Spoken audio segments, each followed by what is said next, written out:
நண்பர்களே வணக்கம். முருக பக்தர்கள் அனைவருக்கும் என் இனிய காலை வணக்கங்கள். நம் கந்த கடவுள் உங்கள் அனைவருடனும் எப்பொழுதுமே இருப்பார். நம்ம இன்னைக்கு கொண்டு வந்திருக்க வீடியோ என்ன அப்படின்னு பார்த்தீங்கன்னா, இன்னைக்கு நைட்டு தூங்க போகும்போது இந்த மந்திரத்தை ஒரு 7 முறை சொன்னீங்க அப்படின்னா உங்களுக்கு கண்டிப்பாக நாளைக்கு நல்ல ஏதாவது ஒரு நல்ல செய்திகள் வரும். அதுக்கப்புறமா இன்னைக்கு நீங்கள் ரொம்ப நாளாக தூங்க முடியாமல் கஷ்டப்பட்டுட்டு இருக்கீங்க அப்படின்னா உங்களால் நிம்மதியான ஒரு தூக்கத்தையும் பெற முடியும். அதற்கான பதிவு தான் இது. நம்ம முருகப்பெருமானை நினச்சி அவருக்கு பூஜைகள் பண்ணி அவருக்கு விளக்கு வச்சு நம்மளோட நாளை ஒவ்வொரு நாளாக நகர்த்திட்டே இருக்கிறோம். ஸோ நம்ம நிறைய அடிகளை வாங்கினதுக்கு அப்புறம் தான் முருகர் பக்தராகவே மாறி இருப்போம். அதே மாதிரி முருகர் பக்தராக இருக்கிறவங்களோட வாழ்க்கையும் எல்லாமே அவங்க தனிமையில் தான் இருப்பாங்க. அவங்க என்னதான் ஃபேமிலியில் இருந்தாலும் ஃபேமிலியில் இருக்கிற யாராவது ஒரு ஆள் தான் அவங்களுக்கு சப்போர்ட்டாக இருப்பாங்க. மற்றவங்க எல்லாருமே அவங்களுக்கு எதிராக தான் இருப்பாங்க. அந்த மாதிரி தான் முருகர் பெருமானை கும்பிட்றவங்களோட லைஃப் இருக்கும். அவங்களுக்கு அதிகமாக கோபம் வர்றதுனால அவங்களுக்கு யார் எது பண்ணாலுமே பிடிக்காது. அவங்களுக்கு யாராச்சும் பொய் சொன்னால் பிடிக்காது, யாராச்சும் துரோகம் பண்ணால் பிடிக்காது. அந்த ஆள்கிட்ட நம்ம பேசக்கூடாது. அவங்க இதை பண்ணிட்டாங்க, ஏன் இப்படி பண்ணாங்க, இதே தான் யோசிப்பாங்களே தவிர நம்ம அவங்களுக்கு அந்த அளவு இடம் கொடுத்து வச்சதுனால தான் அவங்க நம்மளுக்கு அதை பண்ணாங்க. அதை என்றைக்குமே யோசிக்க மாட்டாங்க. நம்ம அவங்கள நம்பணும், அவங்க நம்மளுக்கு துரோகம் பண்ணாங்க, இப்படி தான் யோசிப்பாங்களே தவிர நம்ம இடம் கொடுத்தது நம்ம தப்புன்னு சொல்லிட்டு அவங்க யோசிக்க மாட்டாங்க. ஸோ இந்த மாதிரி தான் இருப்பாங்க முருக பக்தர்கள் அனைவருமே. ஸோ அவங்களுக்கு வரக்கூடிய அந்த கோபத்தை அவங்க கட்டுப்படுத்தணும். அப்போ அவங்க லைஃப்பில் நிறைய மாற்றங்கள் நிகழும். அதே மாதிரி பார்த்திங்கன்னா அவங்க நிறைய பூஜைகள் பண்ணுவாங்க, நிறைய விளக்கு ஏற்றுவாங்க, அப்புறம் முருகனோட நாமங்களை சொல்லுவாங்க. எப்போ எதில் தொடங்கினாலுமே ஏதாச்சும் ஒரு முருகர் நாமம் சொன்னால் தான் அவங்களுக்கு ஒரு மனசு நிறைவாக இருக்கும்.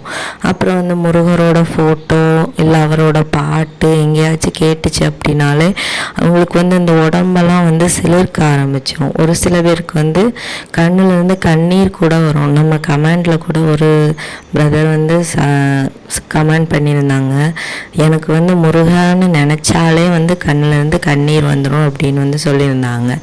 எனக்கு முருகரோட அவர் செஞ்ச அற்புதங்கள் ஏதாச்சும் பார்க்கும்போது இல்லை அவர் சம்மந்தமாக ஏதாச்சும் வீடியோக்கள் அந்த மாதிரியெல்லாம் பார்க்கும்போது இல்லை அவரோட படங்கள் ஏதாச்சும் பார்க்கும்போதெல்லாம் எனக்கு உடம்பு அப்படி மெய்சில் இருக்கும். ஸோ உங்களுக்கு எந்த மாதிரி இருக்குன்னு சொல்லிட்டு நம்ம கமெண்ட் செக்ஷனில் கமெண்ட் பண்ணுங்கள். நீங்கள் நிறைய பேர் உங்களுக்கு துரோகம் பண்ணியிருப்பாங்க. அதெல்லாம் நீங்கள் நினைக்காதீங்க. நினச்சிட்டே இருந்தீங்கன்னா உங்களோட லைஃப் அதுலேயே முடிஞ்சு போயிடும். முடிஞ்சதெல்லாம் நினச்சி நம்மளோட லைஃப் நம்ம வேஸ்ட் பண்ணக்கூடாது. ஸோ முடிஞ்சதுலேருந்து நம்ம எப்படி வெளியே வரதுன்னா பார்க்கணும். அதுக்கு இந்த முருகன் வழிபாடு நம்மளுக்கு ஹெல்ப் பண்ணும். நீங்கள் அவருக்கு பூஜை பண்ணுங்கள், அவருக்கு அவருக்குள்ள பாடல்களை பாடுங்க, அவரோட நாமங்களை சொல்லுங்க. அப்படி நீங்கள் சொல்ல உங்களுக்கு அந்த துரோகம் பண்ணினவங்களும் உங்களை விட்டு விலகிடுவாங்க. அவங்க பண்ண துரோகமும் உங்களுக்கு கொஞ்சம் கொஞ்சமாக மறைய ஆரம்பிச்சிடும். என்னதான் முள்ளு குத்தி நம்மளுக்கு வலிச்சாலும் அது குத்திச்சுன்னு தெரிஞ்சாதான் நம்ம அடுத்து போகும்போது அந்த பாதை வழியாக போகும்போது பார்த்து போவோம். அதே மாதிரி நடக்கும்போதே நம்மளுக்கு இவ்வளோ தடங்கல்கள் வரும். அதே மாதிரி முள் குத்தும், கல் குத்தும். ஸோ இந்த இடங்களுக்கு போகும்போது நம்ம அடுத்த தடவை போகும்போது கொஞ்சம் ஜாக்கிரதையாக போவோம். ஸோ அதே மாதிரி உங்களுக்கு உங்களை கெடுக்க நினச்சவங்க, உங்களுக்கு துரோகம் பண்ணவங்க, இவங்களெல்லாம் அடுத்த முறையும் உங்கள் லைஃப்பில் சந்திக்கக்கூடிய ஒரு வாய்ப்புகள் வருது அப்படின்னா நீங்கள் அவங்கள நம்பாதீங்க. இன்னைக்குன்னு இல்லை, என்றைக்குமே அவங்கள நம்பாதீங்க. ஏன்னா நிறைய மனுஷங்க இப்போ நல்ல ஒரு முகம் வச்ச ஒரு கெட்ட ஆட்களாக தான் இருக்காங்க. அவங்க வந்து கூட வந்து பழகி பார்க்கும்போது தான் நம்மளுக்கு வந்து அவங்க உருவங்கள்லாம் தெரியும். நம்ம வந்து எல்லாரும் நம்மளை போல தான் இருப்பாங்கன்னு நினச்சி நம்ம வந்து பழகுவோம். ஆனால் வந்து நம்மளை போல் யாருமே இருக்க மாட்டாங்க. என்ன தான் நம்மக்கிட்ட சிரித்து பேசினாலும் உள்ள எல்லாமே வஞ்சகமாக தான் இருக்கும். ஸோ அப்படிப்பட்டவங்க ஒரு தடவை உங்களுக்கு வந்து தெரிஞ்சிட்டாங்க அப்படின்னா மறுபடியும் அவங்கள வந்து நீங்கள் வந்து நம்பாதீங்க. உங்களோட லைஃபே வந்து போயிடும் அவங்கள நம்புனீங்கன்னா. ஒருத்தங்களுக்கு ஒரு தடவை தான் நம்ம லைஃப்பில் வந்து சான்ஸ் கொடுக்க முடியும். மறுபடியும் கொடுத்தீங்க அப்படின்னா அது வந்து உங்களோட பெரிய தப்பாயிரும், பெரிய முட்டாள்தனமாயிரும். எப்படி நம்மளுக்கு வந்து ஒரு கல் குத்துனா அந்த பாதை வழியாக திரும்ப நடந்து போகிறதுக்கு நம்ம வந்து யோசிப்போமோ, அதே மாதிரி ஒருத்தங்க வந்து உங்களை வந்து திட்டுனாலோ, உங்கள்கிட்ட வந்து ஏதாச்சும் உங்களுக்கு துரோகம் பண்ணினாலும் அவங்கள வந்து மறுபடியும் போயிட்டு நம்பிட்டு அவங்கக்கிட்டேயே போய் நிற்காதீங்க.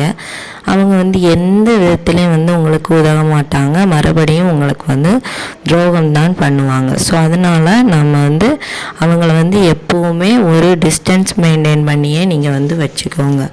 அப்போ தான் வந்து உங்களோட லைஃப்பில் வந்து உங்களுக்கு வந்து ஒரு நல்ல ஒரு வாழ்க்கை வந்து வாழ முடியும். உங்கள் வாழ்க்கையில் வந்து இன்றைக்கி வந்து நீங்கள் வந்து கஷ்டப்பட்டுட்டு இருக்கலாம். ஆனால் வந்து இன்னும் கொஞ்ச நாட்களில் அந்த கஷ்டங்கள் வந்து மாறதான் போகுது.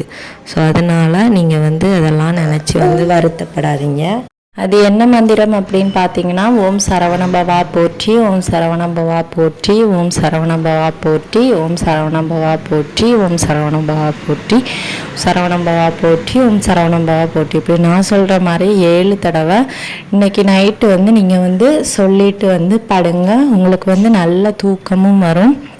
அதுக்கப்புறமா இருந்து உங்கள் பிரச்சனைகள்லேருந்து விடுபடுறதுக்கு வந்து இது வந்து நல்ல ஒரு வழியாக இருக்குது. இது வந்து இன்றைக்கி மட்டும்தான் சொல்லணும் கிடையாது. தினமும் நீங்கள் வந்து தூங்க போகும்போது நீங்கள் சொல்லிகிட்டே வந்தீங்கன்னா முருகரோட அந்த அருளும் வந்து உங்களுக்குள்ளே வந்து அனுதினமும் வந்து கிடைக்கும். அதுக்கப்புறமா உங்களோட பிரச்சனைகள்லேயும் வந்து கொஞ்சம் கொஞ்சமாக வந்து முருகர் வந்து தீர்த்து வைப்பார். அதே மாதிரி நீங்கள் வந்து உடல்நிலை சரியில்லாமல் ரொம்ப நாளாக கஷ்டப்பட்டுட்டு இருக்கிறீங்கனாலும், குழந்தைகள் இல்லாமல் இருக்கிறீங்கனாலும், அப்புறம் வந்து உங்கள் தொழில் முன்னேற்றத்தில் வந்து தடையாக இருக்குது அப்படின்னாலும், வேறு ஒரு மந்திரமும் நீங்கள் சொல்லாட்டியும் இந்த ஓம் சரவணபவா போற்றியை மட்டும் தினமும் 6 முறை இல்லாட்டி 7 முறை வந்து சொல்லி பாருங்கள். உங்கள் வாழ்வில் வந்து நல்ல ஒரு மாற்றம் நடக்கும். நம் சொந்த கடவுளாகிய கந்த கடவுள் நம் அனைவரையும் காப்பாற்றுவார். ஓம் சரவணபவா போற்றி. வெற்றிவேல் முருகனுக்கு அரோகரா மட்டும் நம்ம கமெண்ட் செக்ஷனில் வந்து கமெண்ட் பண்ணிடுங்க. இந்த வீடியோவை பார்த்ததற்கு மீண்டும் நன்றி.